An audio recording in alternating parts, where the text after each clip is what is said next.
Okay, fine. So what if no is not enough? And this is really what sold the book to the publisher. They'd never seen anything like this before. It's in our utter disdain for yes. Because what's the most famous negotiating book in the world anyway, right? Everybody knows Getting to Yes, right? Yes is supposed to be what you want to get people to say. Yes is not what you want people to say. This is what you want them to say after the no. Now, that's kind of disappointing, right? Like, that's not special. That doesn't make me feel good the way yes makes me feel good. I love yes. I got a bad addiction to yes. I'm happy when I hear you. That's right. It's not what it is to you when it comes out of their mouth. It's what it is to them. That's right is what people say when they think that what they've just heard is the total and complete truth. There's two simultaneous things that happen. It triggers a subtle epiphany in people's brains. There's a chemical change with epiphany. They feel better, they feel smarter, they feel clarity. Stephen Covey's advice from way back when, seek first to understand, then be understood. And so we thought, okay, all we got to do is say to somebody, I understand. And then you get to talk, right? Because they're ready to hear you. No. The changes show understanding first. Trigger a that's right, then and only then are they ready to hear you. Whatever political side of the aisle you're on, I'll give you an example to prove it to you. Last presidential election, the two candidates were on TV engaged in a debate when whichever candidate you loved, when you decided to vote for them, they said something in the debate you thoroughly believed in. You didn't look at the TV and say, you're right. You looked at the TV and you went, that's right. We love to hear it, but we're driving for it. We don't know how nervous we make other people. And the interesting thing was, when I was working on my book, one of the writers that I work with said, as a hostage negotiator, Chris, how'd you get hostage takers to say yes? The only question he ever asked me that completely stumped me. And I just went completely silent. I said, we didn't. It's useless. Not one single hostage negotiation technique designed to get somebody to say yes. Not one. I will tell you as an aside note also, the hostage negotiation teams in Australia, in the United States, and in Hong Kong, and in Cape Town, South Africa, and Tokyo, Japan, and Bogota, Colombia, all use the same skills. The exact same skills. Because they work on human beings. And that's a universal component. Before we were any ethnicity, before we were even gender, we were human beings. And these skills work on human beings. Remember, you don't get in life what's fair, you get what you negotiate. If you want to become a better negotiator, click the link in the description below. Getting them to say yes, this is what we want to get people to say. That's right. That's right is what you say when you hear something as a complete truth. That's right is when you feel connected to somebody. Now, I will point out that that's right is not the same as your right. Your right is a problem. Your right is the biggest fake agreement there is there. Your right is when somebody you're working with is hounding you about something that you don't want to do, and they won't leave you alone, they won't listen to you, so you look them in the eye and you say, you're right. And they get a big smile and they walk away. And they leave you alone. And they come back the next day and they start in on you again. And you go, you're right. And they leave again. So we tell people that we want to maintain a relationship with, we like them, or we have to maintain the relationship, we just want them to shut up and go away. It's code for please shut up. But that's right, on the other hand, is huge. Let me introduce you to a friend of mine. American kidnapped in the Philippines, another Philippine story. He's got himself in the hands of this guy. Bad to the bone. Straight out of the movies, sociopathic, rape and murder and head chopping terrorist. This guy was always photographed. If you're a terrorist, you like the media. That's why you're in the terrorism business. You want attention. Couldn't get attention as a kid. This is one way to get attention as an adult. He always had the same outfit on. Sunglasses, black bandana, black t-shirt, camo pants, 45 on the side. Thought it made him look dashing. Big ego guy. He's got our American. I am coaching this guy. As a lead international kidnapper negotiator for the FBI, what I really was an international negotiation coach. That's how I didn't need to speak the language. I know negotiations, I know human dynamics. I just need to find somebody that's coachable. This guy's coachable. He was a superstar. He also happened to be the head of their Special Action Force, the SAF, their version of Navy SEALs. Very smart guy, understood how to learn, took the coaching. But make no mistake, my negotiator wanted to kill my killer. And he had a little bit of trouble sort of reconciling him to this nice approach, this tactical empathy approach.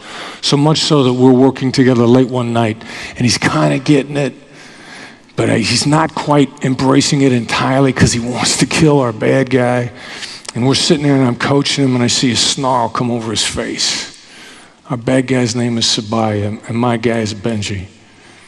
And I look at Benji, and I say, I realize I got to get a that's right out of Benji. And I say, you hate Sabaya, don't you? He says, I tell you I do. He is murdered and he is raped. He's cut the heads off of innocent people while they couldn't do anything about it. He's come on our radios while we were bombing his position and said, these mortars are music to my ears. And the only way that he can do that is if he's standing over the body of one of my colleagues. I hate him. And with that, I saw Benji center himself and really fall into line. And he was ready to follow the direction that I was giving him. Now, this entire kidnapping, while this is going on, the demand for our American is $10 million. But it's not a ransom demand because our killer is smarter than that. He wants $10 million in war damages for 500 years of oppression from the Spanish to the Japanese to the Americans, to the atrocities committed by the American general Blackjack Pershing, to the violation of the fishing rights, to the economic harm from over 500 years from 3 colonial oppressors. Now you might ask yourself, while those things may have happened, what does that have to do with our American? Doesn't matter. Were you ever in an interaction where somebody was throwing tons of reasons for what they wanted at you that made no sense? Kind of nature of human beings. So we're going back and forth, and we can't get this $10 million reduced off the table, anything. And one day I said, we're going to press the reset button here. You're going to get Sabaya, our killer. You're going to get him to say, that's right. That's your one goal of the next conversation. You're going to summarize all this nonsense, what he said and how he feels about it. That's the hard part for everybody. You want to take the facts and put your spin on them. We're going to go with their spin, what they say about it. You're going to talk about the 500 years of oppression, the injustices, the economic harm. And you're going to keep talking until Sabaya has no choice but to say that's right. 2 days later, my negotiator gets the killer on the phone and says, you're not after ransom for Jeffrey Schilling. You're after war damages because of the economic harm for 500 years of oppression. From the Spanish to the Japanese to the Americans, to the atrocities committed by the American imperialist invaders, the injustice of it all, the violation, the economic harm. And he goes on and on and on and on. And then he goes silent. And Sabaya goes silent. And he says, that's right. They sit in silence for a moment. And my guy says, let's talk again in a couple of days. Hang up the phone. We go from $10 million to zero in that conversation. That was the last time they ever mentioned money, the entire duration of the kidnapping. Kidnapping lasts a couple of more months. It has some ups and downs. They try to get some other intermediaries involved. Finally, the American walks away. He walks away on Maundy, Thursday, the Thursday before Easter. The Philippine military finds out that he's out walking around loose in the south of the Philippines. They fly down, they pick him up, they fly him out. The Philippine military claims that they rescued him in a daring rescue operation. Shot all these terrorists, wounded them. They crawled off into the jungle and died. That's why we don't have any bodies to show you. You got to get them to say that's right, not you're right. They say you're right when you've been pitching, and they want you to shut up. You're right is secret code for please stop talking. We sort of joke around in my company, we say you're right is code for F you. You know who it's really, I want to maintain a relationship with you, but please, I can't take it anymore. Please stop talking. You know who the world's greatest practitioners of you're right are? Husbands. The 2mm shift is that's right. The 2mm shift is describing to them, and this is what Mike was talking about earlier. Discover what's important to them. How do you know when you've discovered it? When they say, that's right. Not you're right. They say you're right when you're pitching. They say that's right when you reiterate it back to them what the world looks like to them. And he also talked about something called the metrics that you never imagined would be possible. Those are what we call black swans. There's stuff here that you will never know unless they tell you. And they will only tell you after they've said that's right, and they will then correct you and let you know what matters to them, which is a lot quicker way than laying out a 10-point value proposition when only 3 of those 10 matter. Because all the time that you spent on the 7 of the 10 that don't matter are wasted time, and is what everybody else is doing to them. Does it work on sociopaths? This is an American that was kidnapped in the Philippines, and this is a sociopath that's got him. And this is a raping, killing, murder, and head chopping terrorist, straight out of the movies. And this is the negotiator that I'm coaching. Now, our sociopath is calling for $10 million of war damages for 500 years of oppression, from the Spanish to the Japanese to the Americans. It's a smart move because it makes $10 million sound like not that much money. Fishing harm, fishing rights violation, economic harm, everything that's happened over the last 500 years. Now, I realize right now you're tuning this out because you've never been in a discussion when someone was mad at you and they were bringing up things from the past that didn't have anything to do with you, did you? People don't do that. That's just crazy. Only terrorists do that. So we get into this and we go back and forth, and finally we got to hit the reset button. This is what we refer to as the birth of the that's right moment, because I coach my guy to say, today all we're going to do is get the sociopath to say that's right. And you're going to summarize everything that he said, and especially the bad stuff about us. That's where you're going to have trouble, because you only want to talk about the good stuff about you. But from their perspective, the bad stuff about us, and lay it on thick, because in this stuff, this tactical application of empathy, this tactical application of FBI empathy, if you're not laying it on thick, you're not laying it on thick enough. So we get on the phone with this guy. I'm coaching a negotiator, and I coached all over the world. That's what I did. I coached negotiations.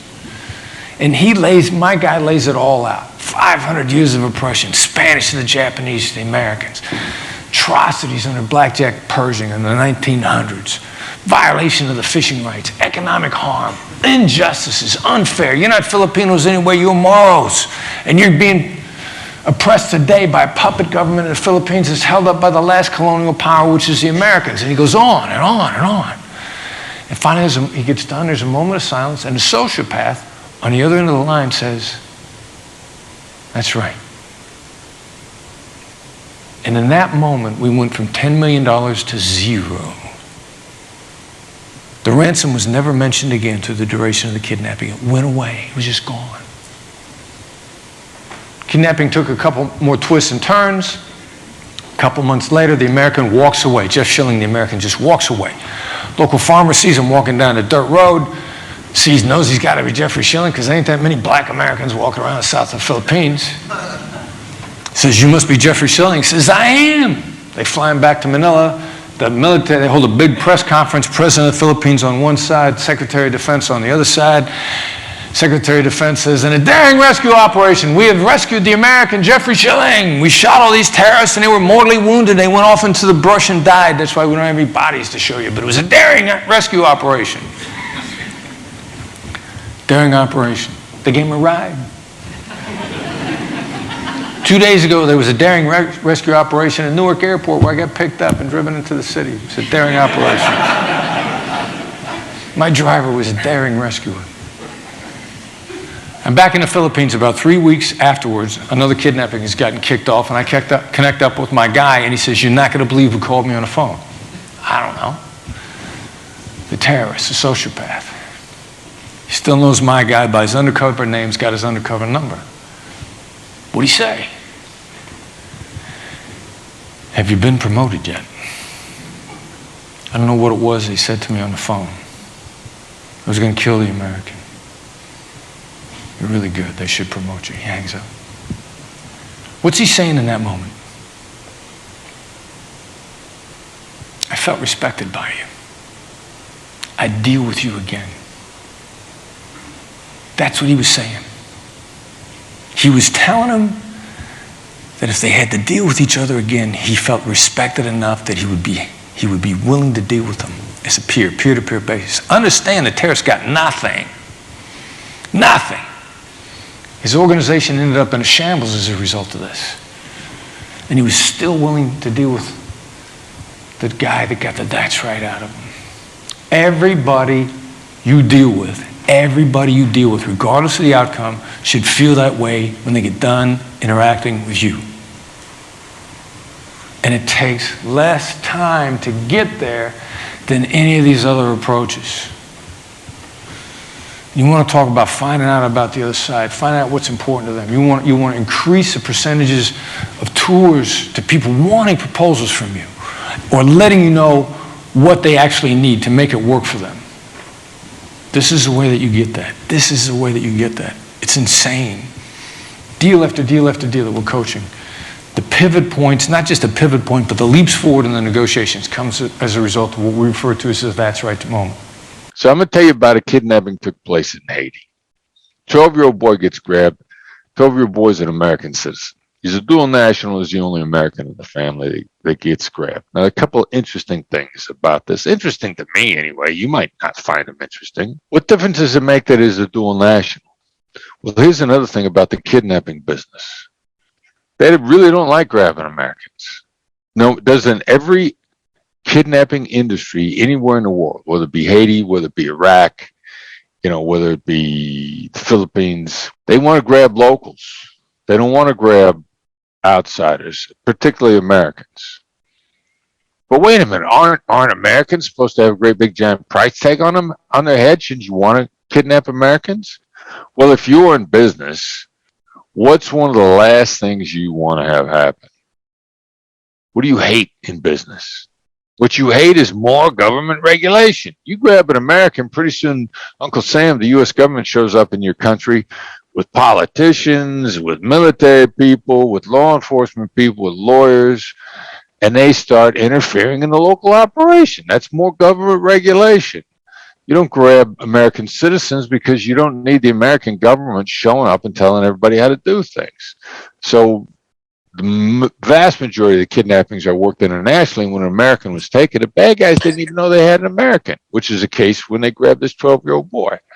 Now, they have grabbed this 12-year-old boy in a carjacking, which is an interesting business model. Carjack a car with more than one person in it, let one of those people go. They notify the family right away. There's all sorts of advantages to this model of kidnapping, not the least of which is what happens if you grab the one person in that family that nobody likes. You got a car. You're still going to get paid. You got an asset. You're gonna liquidate the asset. This is a business transaction where you guaranteed to at least get something out of it. That's why the great thing about the business model in Haiti at the time. So 12-year-old boys have been grabbed. He's the only American citizen in his family. His father's not an American citizen. But he goes to the U.S. government and says, my son's an American citizen. You got to help us. And they tell him, the FBI is going to be there to help you. Now, I don't know what would go through your mind if you were told that the FBI was going to be there to help you. Probably, maybe about 15 minutes later, you might hear a knock at the front door, and these guys would be there. Maybe they'd even have on FBI hats to prove that they were FBI agents. Instead, about 15 minutes after this father's told the FBI is going to be there to help him, he gets a call from some guy named Chris Voss, who says he's in Washington, D.C. And he literally says to me on the phone, "You're in Washington, D.C. How you gonna help me?" Now put yourself in my place. What would you say? Put yourself in my place. How long before this father hangs up the phone? Now, put yourself in your place. Isn't this exactly what everybody that you deal with on behalf of Zoom is saying to themselves about you? How are you going to help me? Do you have any idea what my challenges are? How are you going to help me? How long do you have before one of your customers, one of your clients, hangs up the phone, if not literally, figuratively? How long did I have with this father? How long do you have on a daily basis? If you check the data, how long do you have to make a first impression? Which, by the way, I will tell you is the second most important impression. I'm going to spend some time on first impressions over the coming moments, and it's the second most important impression. What's the most important impression? The last impression. The last impression is the lasting impression. Let's go back to the first impression.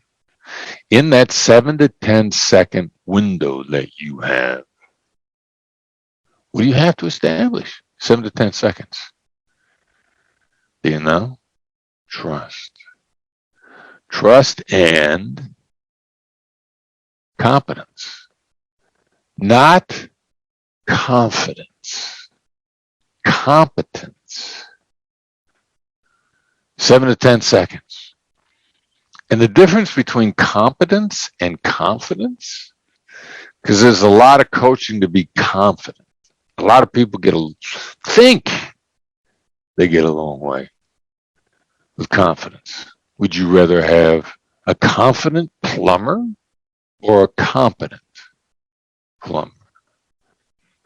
Trust and competence. All right, cool. You say to yourself, all right, I'm willing to accept that. 7 to 10 seconds seems like a narrow window. How do I establish that? Your resume correlates loosely with whether or not you know what you're doing. You know this now. Your company's capabilities listed out in a value proposition correlate loosely with whether or not someone can trust you to solve their problems. If it correlated strongly, you guys wouldn't even need to talk to clients. You just slide your resume across the table, email them your resume, email them your list of capabilities, and they look at your resume and go like, oh, this person knows what they're talking about. Wow, these capabilities look good. Deal. Where can we sign? No, that doesn't happen. The human factor comes into play. 7 to 10 seconds. So how did I establish that with this father instead of trotting out my resume? Because I'd done it wrong before. Here's what I said to this father. All right, Haitian kidnappers are not killing kidnapped victims these days. I realize that's really stupid because they kill each other at the drop of a hat, but for whatever reason, they're not killing kidnapped victims. Now, today, it's Thursday, and Haitian kidnappers love to party on Saturday night. If you say the things that I want you to say when I want you to say them, we will have you sent out late Friday, early Saturday morning. He said to me, tell me what you want me to do. And we had it sent out Saturday morning. So what did I do? And more importantly, what did I not do? Here's what I did do. Here's what you're up against. I outlined to him that I understood his challenges by telling him what they are. You're going to get one or two responses when you do that, and you need to do that to your clients, with your clients. They're either going to say that's right or they're going to correct you. That's right is when someone says, when they feel you get it. You get it. They don't say you're right. They say that's right. When you get it so much that it either creates an epiphany in them or gives them a feeling of relief because you get it so much. And what happens when you begin to establish trust-based influence when they say that's right? Each and every time somebody says that's right to you, they get a hit of oxytocin, which is a neurochemical, which is a bonding drug. Bottom right-hand corner of your screen. Oxytocin is what parents feel when they lay their eyes on their child for the first time. Probably by now you're like, all right, I get it. Oxytocin is a good thing. But I don't want them to correct me because I would be embarrassed.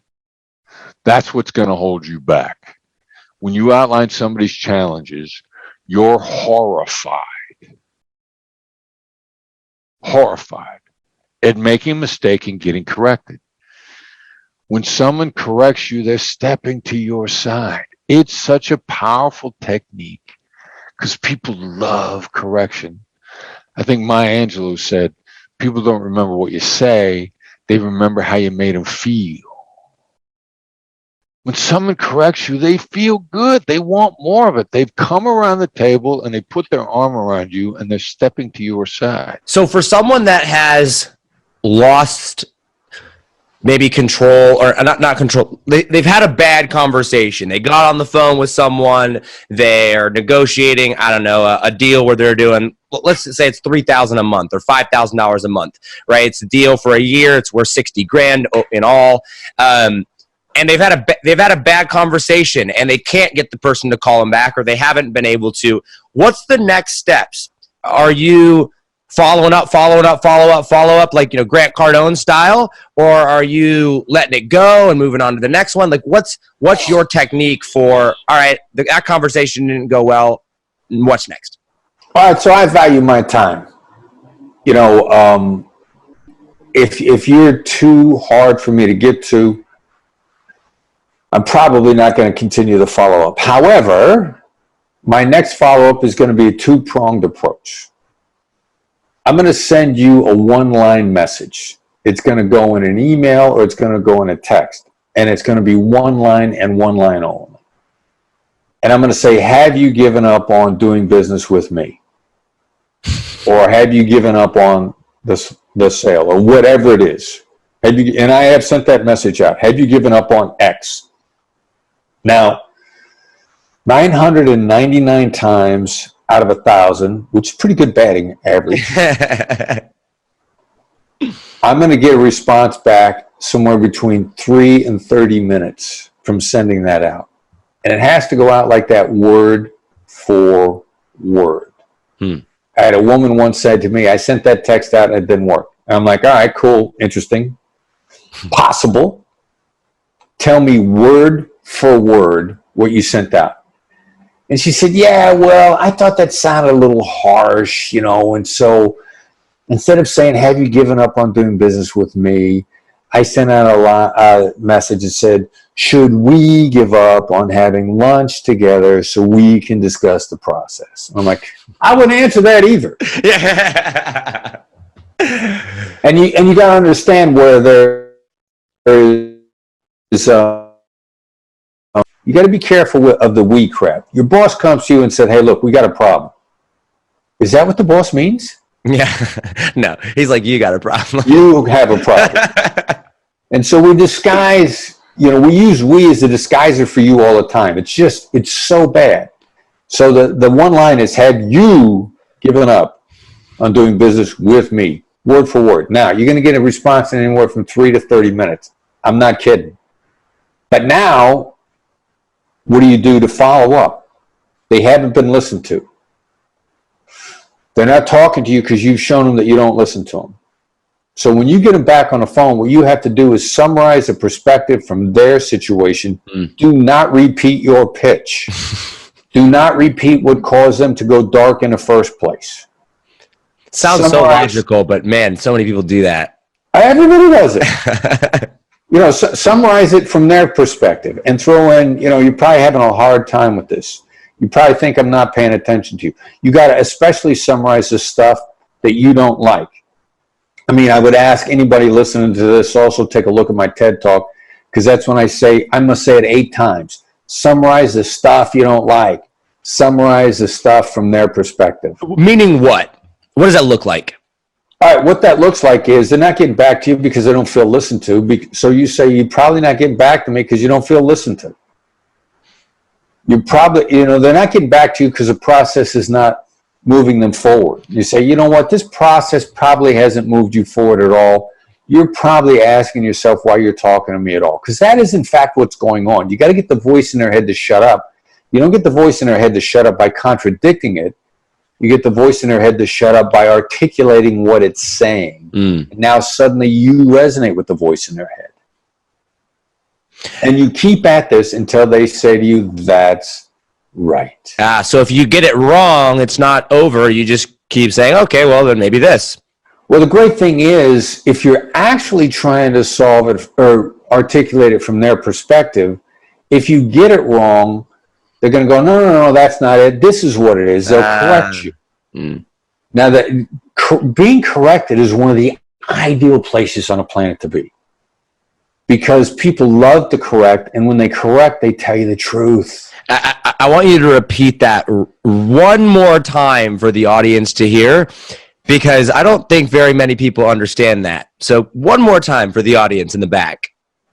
Being corrected is one of the ideal places on the planet to be. The other side loves it, which means now they're in interaction with you that they love, which bodes well for future interactions. And when they correct, they tell you the truth. So to the people out there that are like, man, if I feel corrected, I feel like they think that I'm not credible, or that I don't know what I'm talking about, and therefore they're going to see me as less and not want to do business with me. What would you say to that? You're leaving money on the table. You are killing yourself. You are, it's an emotional intelligence move, one of the smartest moves on the planet. And your fear is getting in your way, and your fear is stopping you from living in a bigger house. I love that.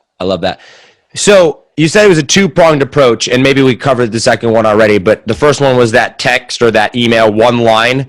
What was part 2 of that? Yeah, get a that's right out of them. Part 1 is to get a no out of them. Part 2 is to get a that's right out of them. You get a that's right out of them. Now, your next move is exactly this. I'm going to do it perfectly. Dead freaking silence. Shut the front door. Shut up. Let them fill the void. So if they reply back, you just don't reply. When you get a that's right out of them, they will never be more inclined towards you than they are in that moment. The secret of negotiation is letting the other side have your way. At that point in time, let them give you the deal. Let them outline it for you. Now, in the extremely unlikely event that they don't, but you have to give them a chance to do so, count 1,000s in your, 1 1,000, 2 1,000. If you get to 10, and only if you get to 10, then you say, how would you like to proceed? And that's if you're on the phone with them, not via email. Exactly. I mean, it's hard to get a that's right out of somebody via email. Emails are bad moves. Emails are playing chess, and you don't want to make 7 chess moves in one email. So this is on the phone in person. So you get out. Okay. All right. Get a that's right out of them verbally. Shut the front door. If you count to 10, and you will not, you will get to 3, and they'll start talking again. But in the event you got to wait to 10, very deferentially, you hit them with the magic H question. How would you like to proceed? How would you like to proceed? Now you know the roadmap, and you know the best possible roadmap If it doesn't work for you, you just made yourself smarter and you move on. An American overseas doing something stupid. This is the sociopath that has him. The question I often get, or the one that I like to throw out, is, does empathy work on sociopaths? Well, this guy is a sociopath. He's got on his uniform. Sunglasses, black bandana, black t-shirt, camo pants, 45 strapped to his side. 45 caliber automatic handgun strapped to his side of his camouflage pants. He thinks this makes him look daring and dashing. He doesn't have on sunglasses because it's sunny in the south of the Philippines. It is, but he's got them on because he thinks it makes him look more photogenic. And this is the negotiator that I'm coaching. Now, we go through the negotiation for a period of months.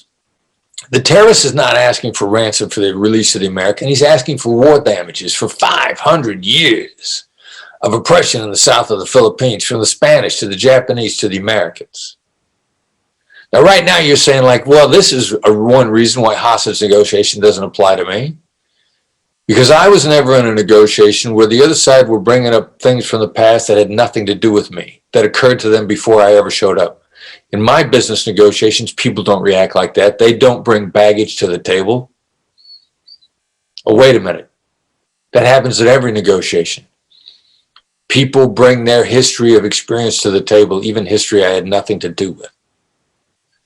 So we finally decide, after 4 months of a stalemate, that we're going to get a that's right out of the terrorist.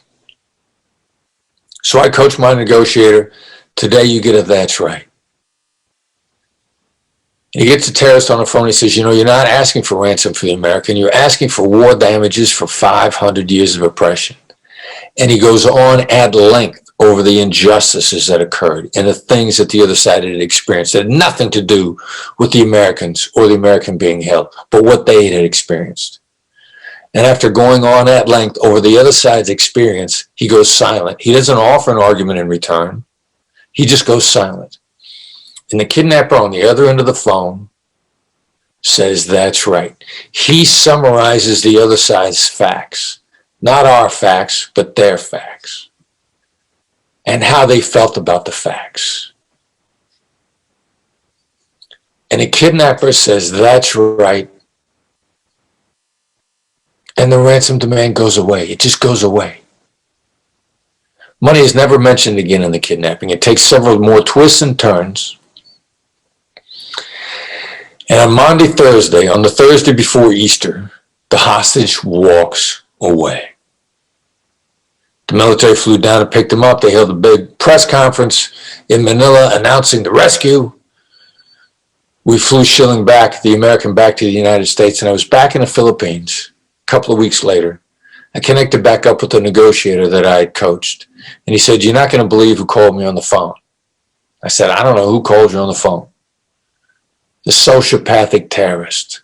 What did he say? He said, have you been promoted yet? I don't know what it was he said to me on the phone. I was going to kill the American. You're really good at what you should do. What you do. They should promote you.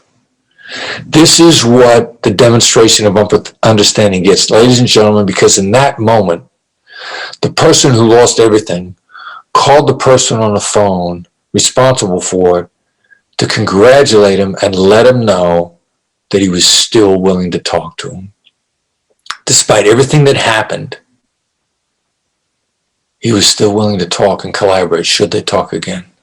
Everybody that you interact with should always be willing to talk with you because your brand is empathy. Your brand is understanding. That's what That's Right does when you begin to apply this to all of your interactions. People will always be willing to talk with you. Your brand is empathy. Your best self is relayed to others through the use of empathy. One of the other things that you learn a lot in sales trainings, I've been in a number of them that talk about this, is you want to get somebody to say yes, and the more times you can get them to say yes, the more likely they're going to agree to something. And you're right. Completely the opposite. You're looking for people to say no. So can you kind of explain why you would want people to say no to you and what's going on in that situation?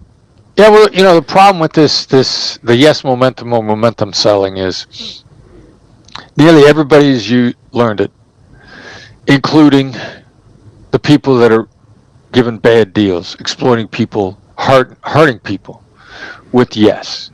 And I think at some point in time, every human being is susceptible to this. Very few of us haven't had a time when we've been stung by it. As a matter of fact, I would contend everybody's been stung by this once. I still got in my desk a coupon book that I bought in my early 20s for $25. That was supposed to give me $25,000 in discounts. I couldn't figure out how to use any of those coupons. I still got the coupon book. I look back on it as like, would you like to have a discount on stuff that you buy every day? You know, would you like to give 25% off on your next major purchase? You know, they hit me with 3 yeses. I'm yeah. And then I got stung. It's being yes battered. It's one of the reasons why there are 3 kind of yeses: confirmation, commitment, and counterfeit. Because people have been stung so many times by this yes momentum nonsense that they've gotten used to giving a counterfeit yes just to try to feel the other side out. So you eliminate this, because if you're dealing with somebody who's been yes battered, then the minute you try to get them to say yes, you trigger an instinctive memory in them of the person that cheated them. And you're now engaging in behavior in a person that cheated them, which is a guaranteed erosion of the relationship. Getting out of yes entirely is the first move. And then the crazy thing is, every human being on earth has been taught whenever they say no, not when they hear no. That's the big difference. The difference between saying it and hearing it. What happens when you say no? You protected yourself from harm. There was some unknown harm out there. There was some unknown trap, some unknown hook. When you said no, you protected yourself. And you feel in control as well a little bit. You know, Exactly. you almost feel as though, like, okay, I'm in control of this situation. Yeah. So what kind of a feeling do I want to foster in you for us to collaborate? I want you to feel safe and in control. Every time I get you to say no, you feel safe and in control. You're more likely to listen to me. You're less likely to have your guard up. You're more likely to tell me the actual obstacles. So instead of saying, like, does this look like a good deal to you? I'll say, does this look like a bad deal? Now, if I say, does this look like a good deal and you need more stuff to make the deal, I'm going to want you to say, yes, it looks like a good deal, but here's what I need. But because you're yes battered, you won't say that at all. But if I say, does this look like a bad deal? You'll say, no, it's not a bad deal, but here's what I need. And bang, you just outlined to me what you need to make the deal. Now I know. Either we can make it or not, but I triggered it by getting you to say no. And then when you flip that around, you also talk about, if somebody then does say yes, Right. is this sort of rule of 3 where you kind of ask them to clarify that statement, so it's not a counterfeit yes, so they're actually, right, you're really checking that. So what just talk me through that in a bit more detail. Well, if you say yes, I'll probably actually go yes, and you go yeah. That's a mirror. It's designed to trigger you to elaborate, to let you know that I heard you. I put an upward inflection in it, just to say, I want to make sure, clarification. Now, you may just come back with yes, again, which is entirely possible because I've gotten you to repeat the yes. Now, I'm trying to get you to repeat more than the yes. I really need the more. And the mirror is the first tool that I'm going to use. So if I don't get any more out of you, I'll hit you with a label. So it seems like this is a good deal for you. Just an observational statement, label design to get more.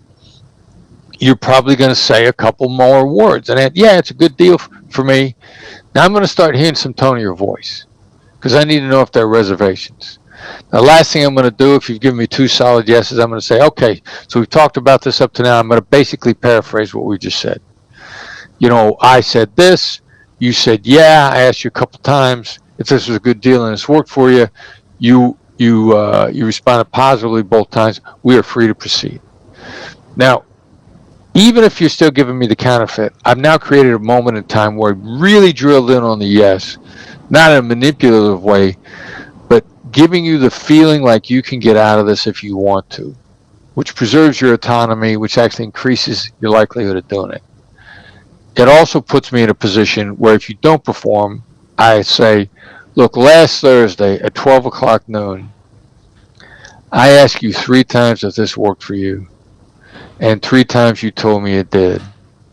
And now that it's not working, when you told me 3 times that it did, what did you want me to hear? Leaves me in a perfect position to deal with this if it goes bad. Right.